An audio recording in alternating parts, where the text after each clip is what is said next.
Welcome back. You're watching Credlin. Well, the Ruby Princess saga has continued. As I said, 600 cases of infection and 14 deaths, sadly linked to the cruise ship. The New South Wales Health Minister, Brad Hazzard, has so far refused to take responsibility for allowing the ship to dock and for passengers to be released in the middle of the night, I might add, out onto the streets of Sydney and then travelling more widely right across the country. I'm joined now by New South Wales Labor and Opposition Leader Jodi McKay. Jodi, thank you very much for your time. I'm pleased that you're on the show. Tell me why you think that the Health Minister should resign. Well, I think it comes back to ministerial responsibility. You know, when you have 13 people, 14 people who have died, you've got more than 600 cases of COVID-19 and decisions made that were largely conducted in secrecy because we still don't know. There's been no apology, no explanation. And I think that when you look that we're nearly 3 weeks past since that vessel came in on the 19th of March, I think that it leaves no choice but for the Minister to stand down. It just comes back to ministerial responsibility. Can I say, Peter, I note that on Sunday the Police Commissioner said that the Minister had no operational responsibility, and that is probably true. But the way our system of government works is that he is responsible. It starts and stops with him. Are you surprised that they've gone down the path of a criminal investigation? And I say this myself, having looked at what sort of investigations in government you might set up, and there's a range that you can utilise. A criminal investigation could well find that Brad Hazzard didn't break the law so narrowly defined, but he wouldn't pass the pub test, I don't think, in how he's handled this. And is this designed to be a window or a loophole for him to be able to get out and avoid taking responsibility, do you think? Well, can I say that's our concern? We're not opposed, obviously, to a criminal inquiry if a crime has been committed. But the evidence would be limited. Documents that are found by police would not be released. And, of course, the involvement of other people or agencies in this would not be forthcoming. So while we're not opposed to the criminal inquiry, we do want to see a broader inquiry, an inquiry that is similar to a royal commission where it is independent, it's transparent, and of course witnesses can be called and all evidence made public. And are you also surprised that the time frame on this is at least 18 months? Yeah, look, I think, you know, I just feel for the families of all those who have died. And I do want to also acknowledge those who were on that cruise, the 2,700 people, not just those that have obviously been diagnosed, the more than 600. But I think they need answers now, and I think it is the time for the Premier to commit to an inquiry.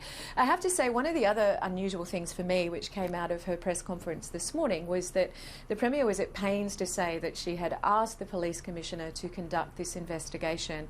Now, it is very unusual for a Premier to ask a Police Commissioner to conduct an investigation. It is certainly convention that you know, politics and politicians are very separate from police.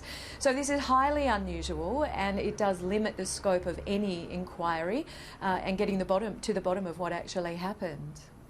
Well, you're absolutely right. And in normal course of events, there will be the coronial inquests into the individual deaths. I am surprised myself to see it's a criminal inquiry. I think it's being duck-shoved out for political reasons if you're going to have it at an 18-month time frame. I'm certain this sort of stuff could be done a lot more quickly. Certainly Lint siege inquiries and others. There was an immediate inquiry that was not anywhere near that time frame, and that was as equally difficult and cross-jurisdictional as this issue is. Would I be too cynical to say that perhaps between now and when the findings come down, Brad Hazzard will be reshuffled out of that portfolio? Yeah, quite possibly. I think you're probably right with that. Can I say too, though, that if there had have been an apology in the beginning, and we haven't seen an apology from either Brad or from the Premier, an explanation given, full responsibility taken, because neither have actually even admitted there's been a mistake made, then, you know, I don't think we'd be in this situation. I think that, you know, we've seen a cover-up, and I think we really do need to have all the information on the table. But yes, I think that it would be highly unlikely that he keeps his job going forward. You know, we don't want to see the Health Minister leave in the middle of a pandemic, but someone has to take responsibility for this, and right now no one is. Well, you do if they're not doing a good job, I have to say, Jodi McKay. I've got to ask you too, your colleague, your parliamentary colleague in the upper house, Shaket Musselman, has resigned as the Assistant President of the Legislative Council over, I think, very valid criticism about comments in praise of the Chinese President. Now, if it's good enough for him to resign from a sinecure in the upper house of the New South Wales Parliament, why isn't it good enough that he go completely out of the Parliament? Because you came into this job saying that you would be a clean broom. Yeah, can I say that this has not been an easy situation because he is elected to that position in the Legislative Council. So he has. Yeah, done but you the right hold thing. hang on, hey. I've been around as long as you have in politics. You hold the reins. Probably longer, because Peter. You hold the reins here. You and the party, and you're the party leader, hold the factional reins that give him that job.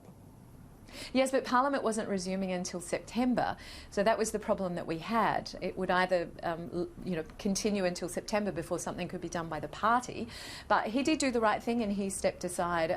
His comments were unacceptable, they were inappropriate, I've called them appalling, I think most people would be gobsmacked that for a state MP even weighing into issues like this. Well, it's par for the course with New South Wales Labor, but are you going to call for him to be removed from his job inside the party? Well, obviously he's a backbencher now. He's not going to be expelled from the party, but he has lost his job and he's done the right thing. But I can say that there's a great deal of unhappiness about this particular situation. Yeah, I don't think it's good enough that he's even still in the Parliament representing anybody, but I'll have to leave it there. I've got other things I've got to move on to. Jodi McKay, thank you very much for your time. Thanks, Peter.